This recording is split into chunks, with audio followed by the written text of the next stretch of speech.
Chapter 11. That's good. At least mas makikilala mo pa siya. Tingin ko mas magiging madali para sa'yo na pakisamahan siya. Magtatrabaho ka para sa kanya kaya kailangan mong magkaroon ng magandang relasyon sa kanya.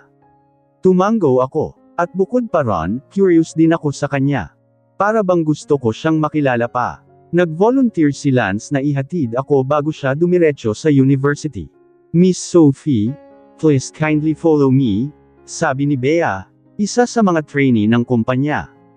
Ngumiti ako sa kanya. Okay, sinundan ko lamang siya hanggang sa makasakay kami sa loob ng elevator. May meeting kaming dalawa ni Miss Celestine kaya hindi ko maiwasang kabahan. Sobrang komportable ako sa kanya noon, pero noong nalaman kong siya pala ang CEO ng kumpanya, bigla na lamang akong nahiya. Huminto si Bea sa tapat ng isang malaking pinto kung saan may nakalagay na the CEO. Nandito na po tayo, Miss Sophie. Okay. Kumatok siya sa may pinto at maya-maya ay dalawang lalaki ang nagbukas niyon. Tumingin siya sa akin saka ako sinabihang pumasok na. Habang nanginginig ang mga kamay ay dahan-dahan akong pumasok sa office niya. Nang sumara ang pinto ay kaagad kong naamoy ang napakabangong amoy ng perfume niya. Inangat ko ang tingin ko saka inilibot sa kabuuan ng peach-colored office niya. Napakalinis niyon at napaka-girly para bang nasa loob ako ng bahay. Sa isang banda ng office na iyon ay isang desk na gawa sa oak. Doon ay nakaupo ang isang magandang babae suot ang isang white formal dress. Nakatanaw siya sa may labas ng bintana niya na para bang napakalalim ng iniisip. Miss Celestine, halos pabulong kong tawag sa kanya. Halata namang nagulat siya nang marinig ang boses ko. Lumingon siya sa akin at kaagad nang ngumiti. Sa sandaling iyon ay para bang may nakita akong pamilyar na mukha. Ang ngiti na iyon, ang ngiting matagal ko nang hindi nakita. Ang mommy ko. Tumayo si Miss Celestine at ang ngiti sa mga labi niya ay hindi nawala. Sophie, good morning, Miss Celestine. Please have seat, sweetheart. Thank you. Naupo ako sa couch habang siya naman ay umupo sa tabi ko. Ang sabi mo ni Miss Thea gusto ninyo akong makita. Tanong ko, bakit ba kinakabahan ako ngayong nasa harapan ko siya? Yes, I told her that. By the way, Sophie, I'm sorry if I didn't inform you initially that I am the CEO of this company. I just didn't want you to feel awkward towards me. Umiling naman ako. Hindi niyo po kailangang mag-sorry, ma'am. Naiintindihan ko po kayo at kasalanan ko nga po iyon dahil hindi ko kaagad kayo nakilala. Actually, I'm glad na hindi mo ako nakilala. I felt comfortable with you noong una pa lang tayong nagkita at hindi ko nga rin alam kung bakit. By the way, congratulations. You truly deserve to win the competition. Thank you so much, ma'am, sabi ko habang nakangiti. Sumandal siya sa couch saka tumitig sa akin. You know what? You actually remind me of someone. Ma'am, my daughter. Magkamukha kayo, actually. Bata pa kasi siya noong huli ko siyang makita. Pero kung nandito pa siya, sigurado akong kasing ganda mo rin siya. Nasaan na po siya ngayon? Malungkot siyang ngumiti sa akin. Hindi ko nga rin alam. Naaksidente kasi ako noon at nawalan ng alaala. Ang tanging naaalala ko lang ay ang mukha ng anak ko pero hindi ko rin naaalala ang pangalan niya. Sinabi na lamang ng best friend ko na dinala na siya ng tatay niya papunta sa Europe. Sinubukan kong ipahanap siya, pero wala ring nangyari. May nagsabi pa na namatay na raw siya sa isang plane crash kasama ang tatay niya. I'm so sorry to hear that, Miss Celestine. But I don't believe that. Naniniwala akong buhay pa ang anak ko at hinihintay niya pa rin akong bumalik at kunin siya. Hinding-hindi ako susuko sa paghahanap sa kanya. Kitang-kita ko ang determinasyon sa mga mata niya. Mahal na mahal niya talaga ang anak niya. Bigla siyang tumingin sa akin. How about you, Sophie? Nasaan ang parents mo? Actually, hindi ko na po kasama ang mommy ko. Namatay po siya noong bata pa lamang ako. Nakatira ako noon kasama ang daddy ko at ang asawa niya ang legal niyang asawa. Ha? What do you mean legal wife? Is your mom a mistress? Napatungo ako. Nagtatrabaho lang ang mommy ko bilang maid sa bahay nila noon, na in love siya kay daddy na nag-isang anak ng pamilya kung saan siya nagtatrabaho. Kasal na si daddy sa asawa niya noon. Pero na in love rin siya kay mommy at ako nga ang naging bunga niyon. Alam mo ba kung paano namatay ang mommy mo? Sinabi sa akin ng daddy ko na namatay daw siya dahil sa heart attack. Tumango si Miss Celestine. Mukhang pareho tayong nawala ng pinakamamahal natin sa buhay. Tama po kayo. Then we can just hang out more together. Pwede mo rin akong i-consider bilang second mom mo dahil ikaw na ang ambassador ng kumpanya. Talaga po. Of course. You can ask anything from me and I am more than willing to help you. Also, madalas din naman akong mananatili sa tabi mo dahil i-endorse natin ang kumpanya natin sa mas malalaki pang iba. Ready ka na ba Ron, Sophie? Tumango-tango ako habang nakangiti. Opo, Miss Celestine. Sobrang excited na po akong makasama kayo. Nagulat ako nang bigla niya na lamang akong niyakap ng mahigpit. Oh, Sophie, never pa akong naging ganito ka-comfortable sa kahit na sino.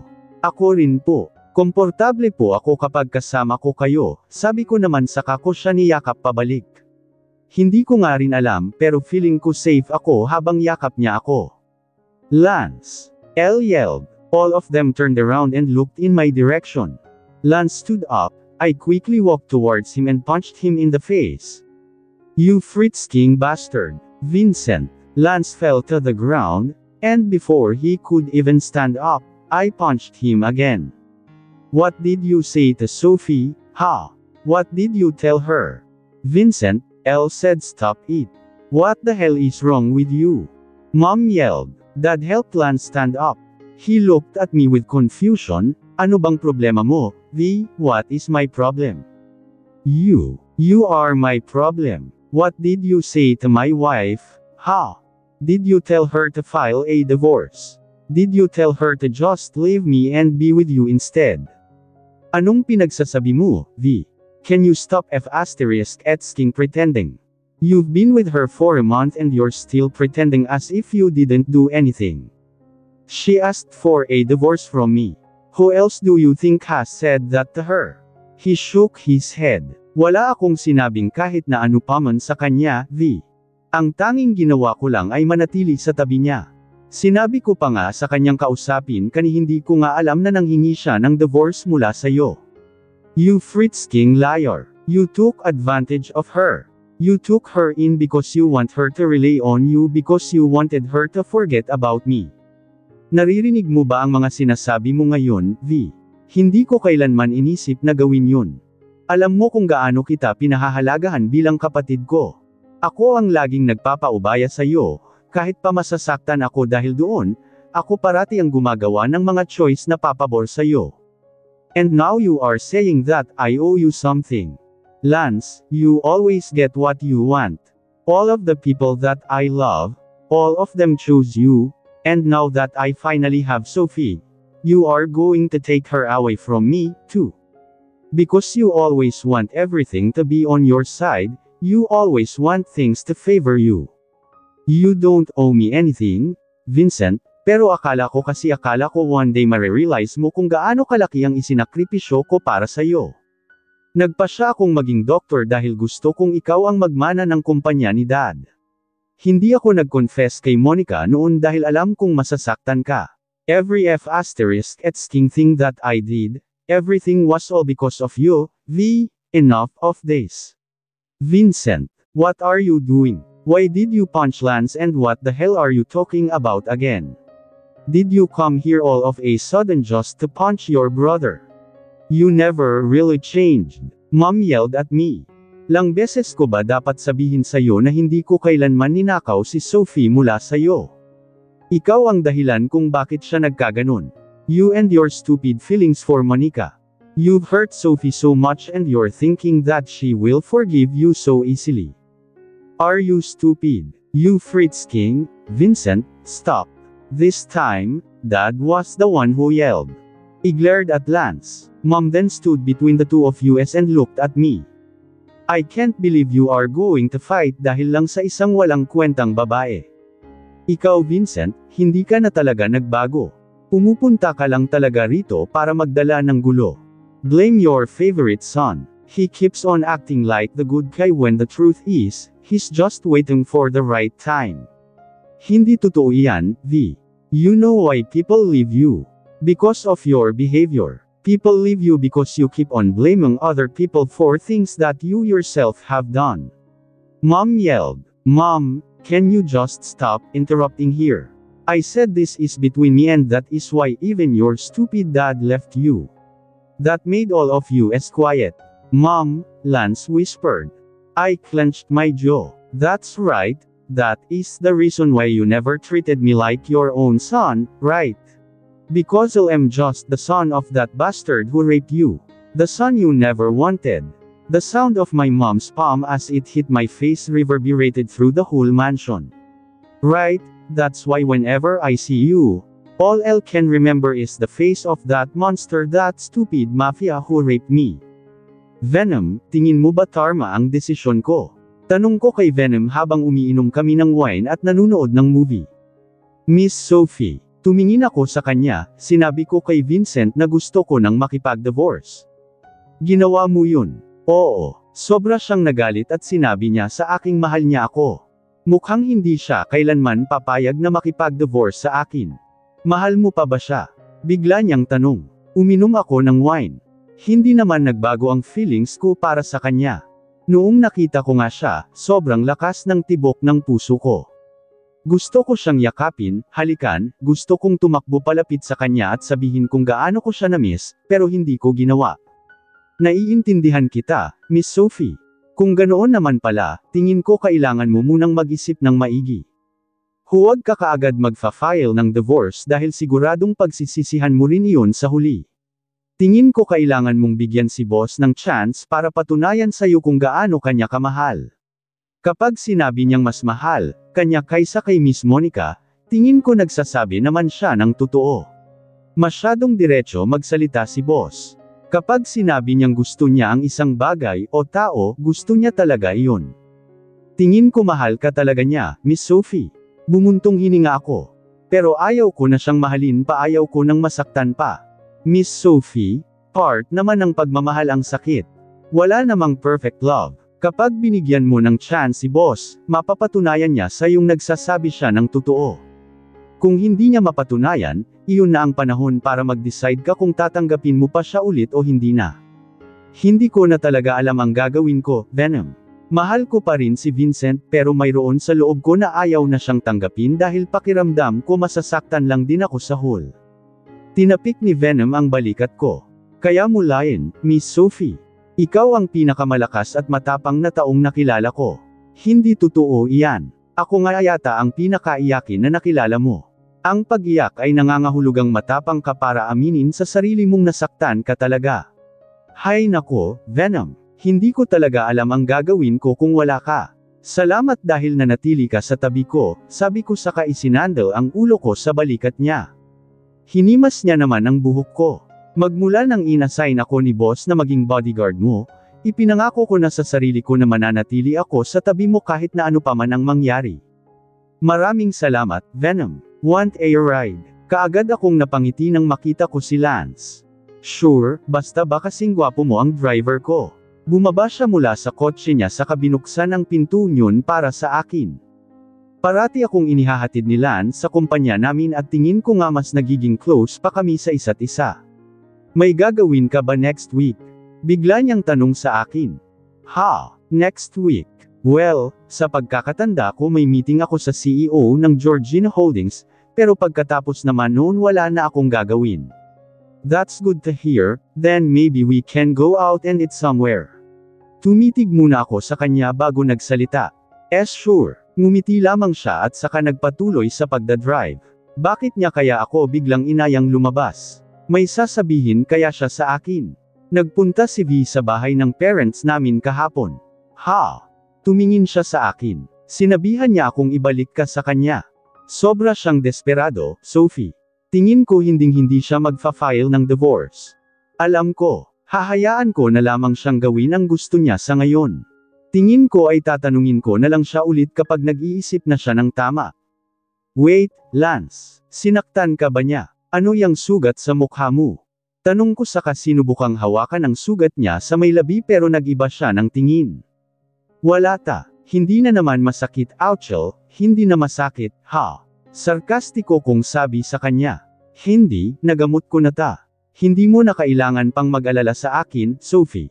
Ayos lang ako. Lance, sorry talaga, dahil sa akin ay nag-aaway na kayong dalawa.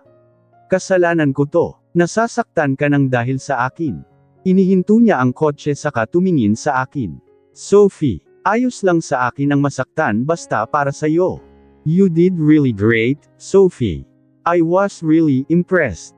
Puri sa akin ni Miss Celestine habang naglalakad kami papunta sa company lounge area. Kinakabahan nga po ako kanina. Buong akala ko tuloy-tuloy na akong mabubulol habang nagpi-present. Naupo kami sa isang couch. Ni hindi ko nga nakitang kinakabahan ka. You looked confident, sweetheart. Masyado niyo po akong pinupuri, Miss Celestine. Umiling siya. No, honey. Sinasabi ko lang ang totoo. You really did great and I'm so proud of you. Thank you po. By the way, nakita ko yung gwapong binatang naghatid sa'yo kaninang umaga. Boyfriend mo ba siya? Ha? Nako, hindi po malapit na kaibigan lang po siya. Really? Pero bagay kayong dalawa. I think you'll make a great couple. Ngumiti lamang ako sa kanya. Sophie, can we go for a dinner next week? Gusto ko lang sana na mas makilala ka pa, nakangiti ring sabi sa akin ni Miss Celestine. Dinner next week. Sure, Miss Celestine. Gusto ko po iyon. Tumayo siya kaya tumayo na rin ako. Please bring your parents with you, too. Gusto ko rin silang makilala. Sure po akong magugustuhan ni Daddy yun. Tatawagan ko po siya mamaya at sasabihin ko iyon. Alright, sweetheart. I'm already excited about that dinner. Ako rin po. Alright then I'll just see you guys there, okay. I'll be leaving now since I still have an important meeting with someone. Niyakap namin ang isa't isa bago siya tuluyang umalis. Napangiti ako. Natutuwa talaga ako dahil nakilala ko siya. Napakabait niya sa akin at parang tunay ko na talaga siyang mommy. Napakaswerte ko dahil siya ang CEO ng kumpanyang pinagtatrabahuhan ko. Kinuha ko ang phone mula sa bag ko saka in-dial ang number ni Daddy. Sophie, Dad, naaalala niyo pa po ba yung babaeng tumulong sa akin noong trainee pa lang ako?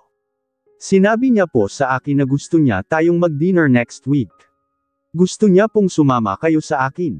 Talaga, bakit? Bakit gusto niya akong makita? Gusto niya raw po kasi akong mas makilala pa. Gusto niya raw po malaman kung anong klase kayong tatay at anong klase akong anak sa inyo. Alright, pupunta ako. Thanks, Dad. Tatawag na sana ako ng taxi nang bigla na lamang mag-ring ang phone ko mula sa bag ko. Kaagad ko iyong kinuha. Unknown ang number na tumatawag sa akin. Hello, sino po? Meet me at Adeline Coffee Shop. Ha? Excuse me, pwede ko pang malaman kung I'm the mother of Vincent and Lance. Nanlaki ang mga mata ko. Mrs. Hastings, I will wait for you here. Magsasalita na sana ako ulit pero ibinaba niya na ang tawag. Bakit niya ako gustong makita? Huminga ako ng malalim saka pumara ng taxi.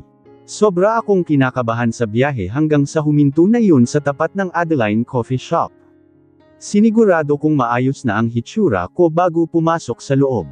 Malaki ang coffee shop kaya hindi ko kaagad na nakita si Mrs. Hastings. Inilibot ko ang paningin ko sa kabuuan ng coffee shop hanggang sa makita ko ang isang magandang babae na nakaupo malapit sa salamin na dingding ng coffee shop. Naglakad ako palapit sa kinaroroonan niya. Kaagad naman siyang tumingin sa akin nang marinig niya ang boses ko. Good afternoon, Mrs. Hastings. Ako po si Sophie Lawrence. Tino, we already met before so you no longer have to introduce yourself to me. Please take a seat. Salamat po, sabi ko sa kanaupo. Umayos siya ng pagkakaupo saka tumingin sa akin. I've heard that you're the new brand ambassador of Celestine Company. I also saw your face.in some magazines. Looks like you finally found something that would give you enough money. Is that the reason why you left my son Vincent already? Ma'am, you already left Vincent, right? Did you leave him because you realized that his life is so complicated? And now you're going out with my other son because you know that he's the one who's going to inherit their dad's company. Napakunot siya ng noo. Mrs. Hastings, hindi po iyan totoo. Hindi po ako nakikipag-date kay Lance. Magkaibigan lang kaming dalawa. Sarkastiko siyang tumawa. I know exactly what kind of woman you are, Sophie. As far as I know, Lance was the one who helped you to get into Miss Celestine's company. That only means that you really used him in order for you to gain success. You are using both of them because you want them to fight against one another. Hindi po totoo yan. Wala po akong ginagamit sa kanilang dalawa. Opo, si Lance ang tumulong sa akin at thankful ako roon, pero hindi ko po siya ginamit at hindi ko siya gagamitin dahil masyado siyang mabait sa akin. And do you think I will believe you? You're going to file a divorce against Vincent, then you'll get married to Lance, that's your next plan, am I right? Umiling ako. Hindi, wala po akong plano na kung anuman. Gusto ko lang po ng tahimik na buhay. Wala akong kahit na anumang plano. Oh, don't really love Vincent, do you? I'm sure you just used him in order for you to get rich and even married him even though you know that he's a mafia boss. Is that how low you are, Sophie? Mrs. Hastings, tingin ko po wala kayong karapatan na sabihin ang mga bagay na iyan sa akin. Hindi nyo naman po alam ang buong kwento. Wala po akong ginamit na tao, at wala po akong gagamiting tao para lang maabot ang mga pangarap ko at, nagulat ako nang bigla niya na lamang akong sampelan. Liar! You used him and you are going to use Lance too. This is what you should remember, you slut. Once I figure out that you are dating Lance, I will surely make your life miserable. Don't ever dare seeing him again. He doesn't deserve a woman like you. Ano Sophie? Karmasta ang hitsura ko. Mukha na ba akong presentable? Bakit ba ako kinakabahan? Sunod-sunod na tanong sa akin ni Daddy habang nasa loob kami ng kotse niya. Si Seb naman ay nag-volunteer na ipag-drive kami. Hindi ko naman naiwasan ang mapatawa dahil sa inaasal ni Dad. Dad, bakit ka naman kinakabahan? Mabait naman si Miss Celestine. Alam ko naman yun, anak. Hindi ko lang talaga maiwasan na kabahan. Zero of course, gusto kong ipakita sa kanya na presentable ang daddy mo. Presentable ka naman, Daddy. Actually, ang gwapo mo nga today. Tumawa siya. Napakagaling mo talagang mambola, anak. Sophie, sinabi mo rin ba sa kanya na sasama ang napakagwapo mong kapatid? Pagbibiro naman sa akin ni Seb. Oo naman. Tinawagan ko siya kagabi at sinabihan ko rin siya tungkol sa'yo. At sinabi mo rin ba sa kanya na pwede niya akong ampunan at gawing model? Pagbibiro niya, hahaha, likaw talaga, Seb. Ang sabi po ni Miss Celestine malilate siya ng dating. May meeting pa raw po kasi siya, sabi ko kina Daddy at Seb. Oo naman. Tinawagan ko siya kagabi at sinabihan ko rin siya tungkol sa'yo. At sinabi mo rin ba sa kanya na pwede niya akong ampunan at gawing model? Pagbibiro niya, hahaha. Likaw talaga, Seb. Ang sabi po ni Miss Celestine malilate siya ng dating. May meeting pa raw po kasi siya, sabi ko kina Daddy at Seb. Nasa loob na kami ng restaurant, naghihintay na lamang sa pagdating ni Miss Celestine. Mas lalo tuloy akong kinabahan, sabi naman ni Daddy. Nagtinginan naman kaming dalawa ni Seb sa katumawa. Daddy, may crush ka ba kay Miss Celestine? Masyado kang kinakabahan, pagbibiro ni Seb. Masama siyang tinignan ni Daddy. Kinakabahan lang ako dahil malaki ang naitulong niya. Tinulungan niya si Sophie kaya gusto ko siyang pasalamatan. Ako rin, gusto ko siyang pasalamatan siya dahil mas lalo pa niyang pinaganda ang kapatid ko, sabi pa ni Seb habang nakatingin sa akin. Ayan na naman ang mambabala, bulong ko. Oo nga pala, Sophie, bigla akong tinawag ni Daddy kaya lumingon ako sa kanya. Dad, huminga siya ng malalim saka tumingin sa akin. Nakikipag-usap ka pa ba kay Vincent? Nagkikita pa ba kayong dalawa? Umiling ako. Hindi na, Dad. Nagkausap kami noong nakaraan pa, pero after po, yun hindi na ulit. May plano ka pa bang bumalik sa kanya? Hindi ko po alam. Inabot ni Daddy ang kamay ko, Sophie, alam kong kasalanan ko ang lahat ng ito, pero please lang, huwag ka nang bumalik sa kanya. Ayaw kong gamulo na naman ang buhay mo. Maramag kaaway si Vincent, hindi ka magkakaroon ng tahimik na buhay sa piling niya. Nag-iwas ako ng tingin mula sa kanya. Di Daddy, pwede bang huwag na natin siyang pag-usapan pa? Sophie, please, Daddy. Bumuntong hininga siya. Okay, pero please, pag-isipan mo. Ayaw ko lang na masaktan ka. Alam ko po yun, Daddy. Nang yakapin namin ang isa't isa ay narinig namin ang pagbukas ng pinto ng restaurant. "Good evening, Miss Celestine," bati sa kanya ng mga staff ng restaurant. "Good evening." Kaagad akong napangiti ng makat siya. "Miss Celestine." Lumingon siya saka kumaway sa akin. Naglakad siya palapit sa table namin. "Dad, nandito na siya." "Nandito na si Miss Celestine." Bulong ko kina Dad at Seb. "Talaga?" "Opo, Dad." Kaagad silang tumayo at inayos ang suot nilang suits. "Miss Celestine? Oh gosh, Sophie. I'm so sorry I'm late. Kanina pa ba kayo naghihintay?" Nag-aalala niyang tanong sa akin.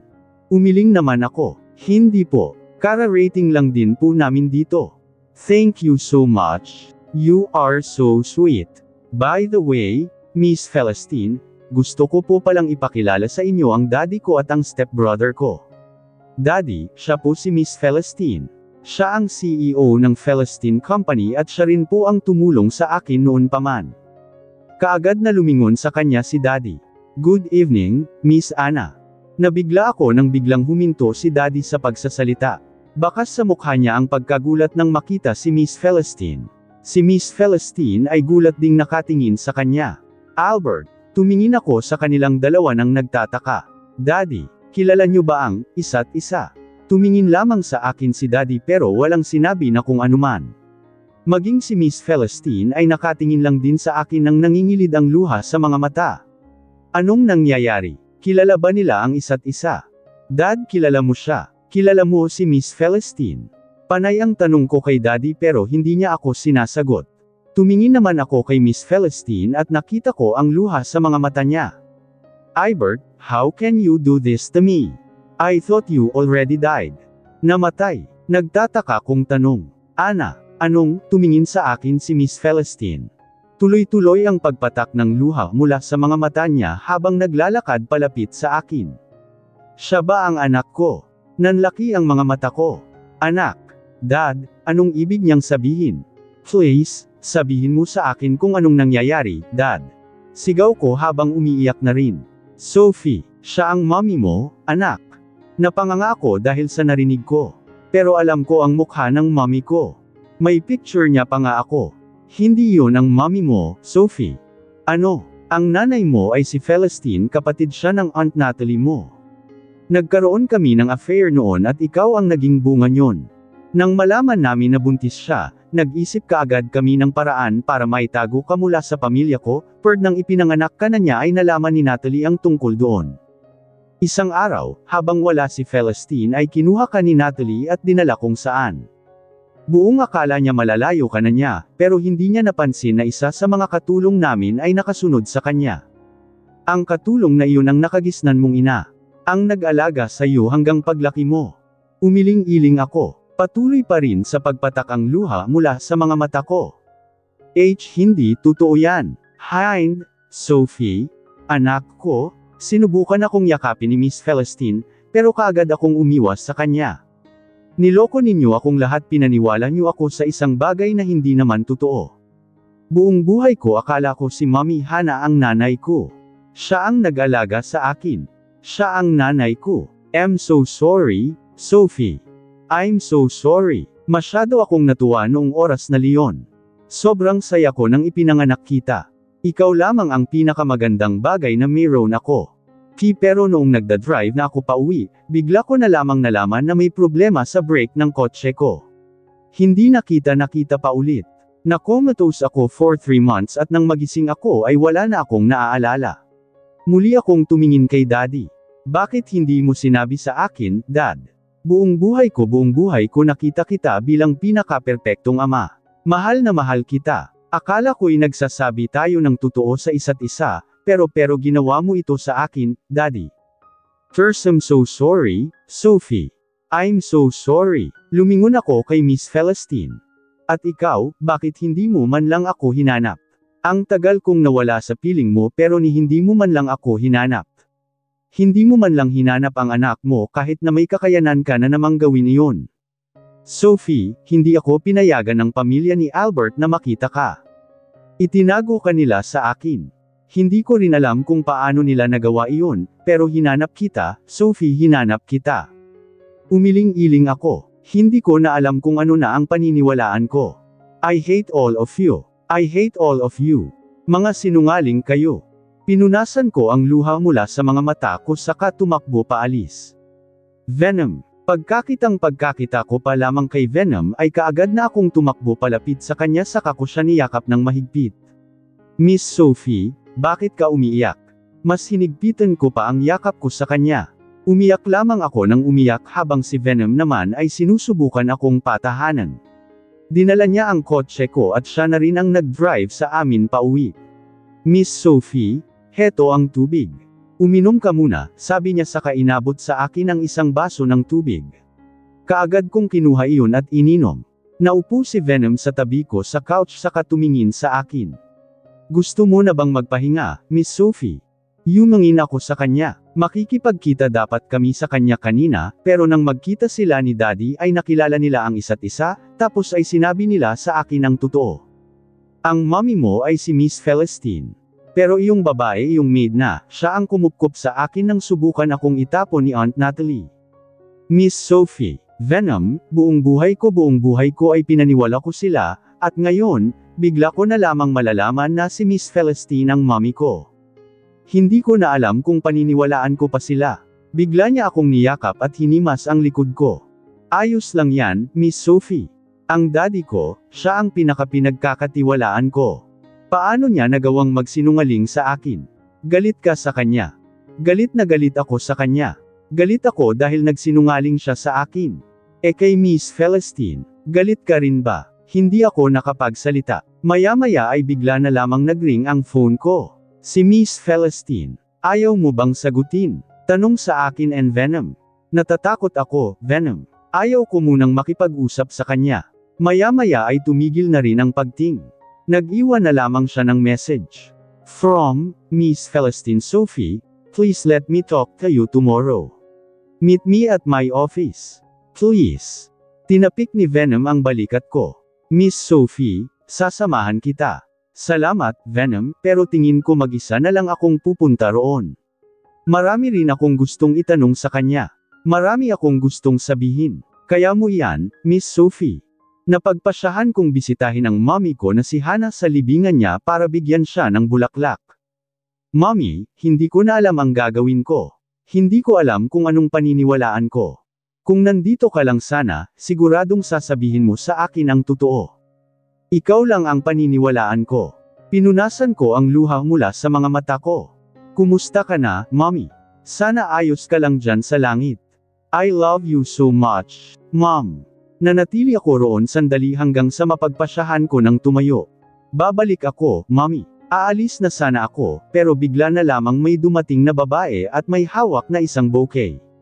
Si Miss Celestine. Sophie, Miss Celestine. Ngumiti siya sa kanaglakad palapit sa akin.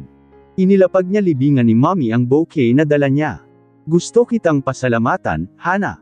Gusto kitang pasalamatan dahil inalagaan mo ang anak ko. Matagal akong nangulila sa kanya. Ang buong akala ko nga ay patay na siya, kung hindi mo siya kinuha noong sinubukan siyang itapon ni Natalie, hindi ko alam kung anong posibleng nangyari sa kanya. Utang na loob ko ang lahat sa iyo, Hannah. Maraming salamat. Panay ang iyak ni Miss Celestine habang nakatitig sa libingan ni mommy. Hindi ko na napigilan ang sarili ko na mapaiyak din. Nahanap ko na siya, Hannah matapos ang maraming taon. Nahanap ko na rin siya, bulong pa niya. Matapos nyon ay muli na siyang tumayo at tumingin sa akin. Bakit hindi ka pa umalis sa bahay nila kahit na alam mong itatapon ako ng kapatid mo sa oras na malaman niyang may affair ka sa asawa niya? Bakit ka nagkaroon ng affair sa asawa ng kapatid mo? Sunod-sunod kong tanong sa kanya. Pinunasan niya ang luha mula sa mga mata niya saka huminga ng malalim. Hindi ko alam na gagawin niya iyon. Habang wala ako sa bahay, nakipag-usap ako sa architect na nag-design ng bahay natin. Plano ko na kasi talagang umalis sa mansyon at lumipat, pero nagkaroon ng aksidente ang nangyari sa pagitan namin ng daddy mo. Nagmamahalan kami ni Albert noon. Ako ang una niyang nakilala, sobra kaming nagmamahalan noon pero ayaw ng mommy ko na pakasalan ko siya. Instead, she arranged Natalie and Albert's marriage. Sobra akong nalungkot nang malaman kong ikakasal na silang dalawa. Buong akala ko ay makakalimutan ko na siya, pero isang gabi naglasing ako at nakita ko siya ulit. Sinabi ko sa kanyang mahal ko pa rin siya at may nangyari sa aming dalawa. At hindi mo naisip ang posibleng mangyari ng gabing yun. Hindi mo inisip ang pwedeng mangyari sa bata. Umiling-iling siya. Sinabi ng doktor ko sa akin noon na imposibleng magkaanak ako. I had a problem with my ovary. Kaya buong akala ko hindi ako mabubuntis, pero dumating ka. Plano ko ngang tapusin na ang buhay ko noong ma-realize ko ang nagawa ko sa kapatid ko, but then nalaman kong ipinagbubuntis kita. You are the one who saved me, Sophie. Nang makita ko ang ermika mo, lahat ng kalungkutan ko ay nabura. You brought me hope, Sophie. You gave me real happiness and contentment. Kung ganoon, bakit hindi mo ako hinanap? Bakit hindi ka nagpunta sa bahay nila? Sinubukan ko, pero hindi ko na maalala kung saan iyon. Ang tanging naaalala ko lang ay ang mukha mo. Naalala ko lang lahat ng makita kong muli ang mukha ni Albert.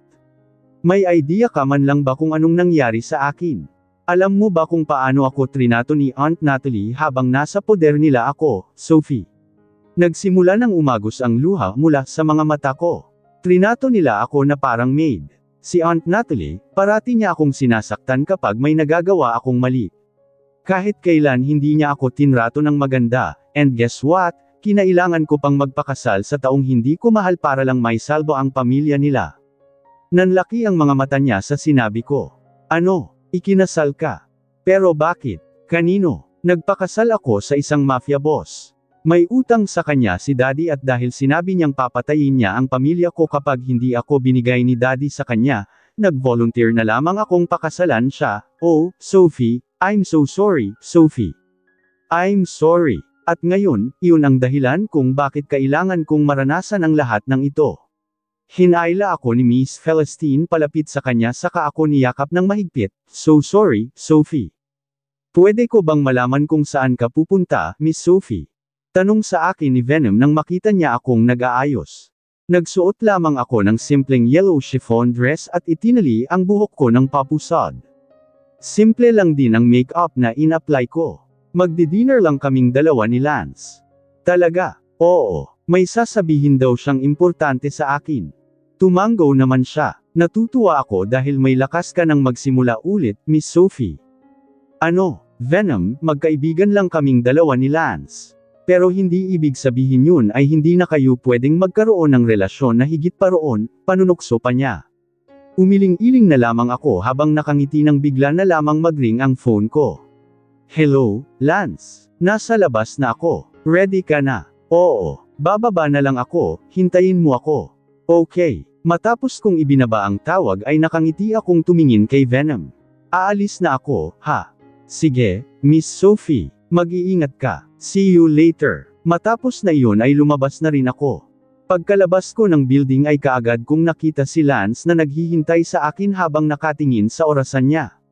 Suot niya ang isang blue long sleeve shirt at black na pantalon. Mukha talaga siyang doktor. Mukha talaga siyang respetado habang si Vincent naman ay mukhang dominante at dark. Sophie, ngumiti siya nang makita ako. Hill, kanina ka pa ba naghihintay dito? Umiling siya. Ayos lang sa akin ang maghintay basta para sa'yo. Lance, tingin ko masyado kang nagpapanood ng mga romantic movies nitong mga nakaraang araw. Doon mo ba nakukuha ang mga pick-up line mo? Hahaha, siguro nga. Nagtawanan lamang kami sa kasumakay sa kotse niya. How's your day? Tanong niya. Inilapag ko ang bag ko sa kandangan ko. Nakakapagod pero masayang araw. Nagpunta kaming dalawa ni Miss Celestine sa iba't ibang kumpanya. Bukod pa ron ay dinala rin niya ako sa bahay niya. Pinakita niya sa akin ang mga litrato niya noon nag-iyakan kami pero nagtawanan din maya-maya. Napakasayang araw. Natutuwa akong marinig iyan, Sophie. Oo. Kaunti lamang ang tao sa loob ng restaurant nang dumating kami. Ipinaghila pa ako ni Lance ng upuan. Salamat. Naupo na rin siya sa katinawag ang isa sa mga server para mag-order ng pagkain namin. Nagkwentuhan lamang kami ng tungkol sa kung ano-ano habang kumakain. Masaya ka ba ngayon na nahanap mo na ang mommy mo? Bigla niyang tanong sa akin. Sobrang saya ko dahil nahanap ko na rin siya. At least ngayon ramdam ko nang hindi ako mag-isa. Nahanap ko na ang taong gagabay sa akin sa mga desisyon na gagawin ko. Nakakatuwa dahil magkasama kaming nagtatrabaho. Tumango-tango lamang si Lance habang nakangiti.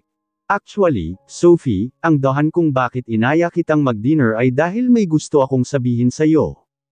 I mean, may gusto pala akong itanong sa'yo. Ibinaba ko ang mga kubyertos ko saka tumingin sa kanya. Ano yun? Huminga muna siya ng malalim bago umayos ng pagkakaupo. Diretso siyang tumingin sa mga mata ko saka nagsalita. Sophie, I'm so happy that you finally able to find a job that you love. I am so happy that you were also able to finally know the truth about your real mom. I could see that slowly, your whole identity is being completed and want to be a part of your journey. I want to stay beside you no matter what happens. Nakikinig lamang ako sa kanya. Kita ang sinseridad sa mga mata niya habang nagsasalita. Lance, Sophie, can I be a part of your life? Can you be my girlfriend? Tanong niya habang nakatitig sa akin. Alam kong ito na ang pupuntahan nito pero nabigla pa rin ako. Lance, bigla niyang inabot ang kamay ko. Sophie, all my life I've always been ignoring my feelings for the person I love just so I could save my younger brother. All my life, I didn't have the bravery to confess my real feelings. But this time, it's different. I don't want to be a coward anymore. I love you, Sophie. I've always loved you. Ever since the day that we met, I already fell in love with you. Bigla na lamang namuo ang luha sa mga mata ko. Please, Sophie, give me a chance and I will prove to you how much I love you. I will prove that I am deserving for your love. Just give me a chance. Sigurado ka bang ayos lang na mag-isa kang pumunta ron? Tanong sa akin ni Miss Celestine. Miss Celestine pa rin ang tawag ko sa kanya dahil hindi ko pa rin siya kayang tawaging mommy or mom. Sinabi niya rin naman sa akin na kaya niyang maghintay hanggang sa masanay na akong tawagin siyang ganoon. Ngumiti ako sa kanya. Gusto ko rin po kasing mag-practice na makipag-usap sa mga company investor natin. Parati na lang po kayong sama-sama sa akin at madalas kayo na rin ang nagsasalita para sa akin. Tingin ko po hindi ko mapapractice ang marketing skills ko kung ganoon parati na lang po akong magre-relay sa inyo. But I like it when you relay on me. Ngumiti siya. Alright then. Hahayaan kitang makipag-usap sa biggest investor natin today. He would meet you at the conference room at 10 a.m. today. Be biggest investor. Pero Miss Celestine, paano kung hindi ko siya ma-convince? Then we lose our biggest investor, casual niyang sabi na para bang hindi iyon big deal. Pero, trust you, Sophie. You can do it as long as you believe in yourself. Trust me, you can do it.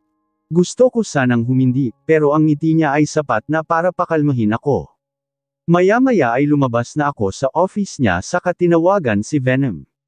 Miss Sophie, Venom, kinakabahan ako. Anong gagawin ko? Ha? Bakit ka kinakabahan, Miss Sophie? May nangyari ba? Makikipag-usap ako sa biggest investor namin mamaya. Si Miss Celestine ang nagsabi sa akin yun, elbig mong sabihin, ang mami mo ang nagsabi na mag-isa kang makipag-usap. Oo, kinakabahan talaga ako. Paano kung mag-fail? Narinig ko siyang bumantong hininga mula sa kabilang linya. Miss Sophie, hindi mo kailangang kabahan. Wala nang dahilan pa para maramdaman mo yan dahil marami ka nang nagawa. Hindi ba't next week ipakikilala ka na ng mommy mo bilang ang nag-iisang tagapagmana niya? Ia-announce ka na rin bilang bagong president ng kumpanya ninyo next week. Leon nga ang dahilan kung bakit mas kinakabahan ako. Kapag nag-fail ako sa pag-convince sa biggest investor namin, hindi ako magiging deserving para maging ang susunod na president. Kumalma ka, Miss Sophie. Kaya mo iyan, okay. Pagkatiwalaan mo lang ang sarili mo at sabihin mo lahat ng gusto mong sabihin. Lahat kami ay naniniwala sa iyo. Kahit na ano pa man ang mangyari, ikaw pa rin ang pinakamagaling para sa akin, Miss Sophie. Hindi ko naiwasan ang mapangiti dahil sa sinabi niyang iyon. Salamat dahil parati kang nandyan para sa akin, Venom. You never really fail to make me smile. Nandito lang ako parati para sa iyo, Miss Sophie. Nanatili lamang ako sa may company lobby habang hinihintay na mag 10 o'clock. Patuloy sa panginginig ang mga kamay ko, pero kinukumbinsi ko ang sarili ko na kaya ko ito. At noong time na, tumayo na ako at nagtungo sa conference room. Kaya mo ito, Sophie. Huwag kang kabahan. Huwag kang kabahan. Nanginginig ang mga kamay na hinawakan ko ang doorknob. Itinulak ko pabukas ang pinto. Isinara ko iyon sa likuran ko saka inilibot ang paningin sa kabuuan ng conference room. Wala pa siya. Mabuti na lamang at ako ang naunang dumating. Pwede pa akong mag-practice ng mga sasabihin ko sa kanya. Ano kaya ang hitsura niya? Siguro isa siyang matandang kalbo. Kung siya ang biggest investor namin, malamang sobrang yaman niya. Ibig sabihin marami na siyang nagawa sa business world. Oo nga pala, ang pangalan niya ay Dylan Jacobs. Iniisip ko nga kung related sila ni Lance. Itatanong ko sa kanya mamaya 30 minutes pa ang lumipas. Paano niya ako nagawang paghintayin ng ganito katagal dito? Porket siya ang biggest investor namin iniisip niya na pwede siyang magpunta kahit na anong oras niyang gustuhin. Napaka-irresponsible naman pala niya, ni hindi nga ako manghihinayang kung hindi ko siya makukumbinsi.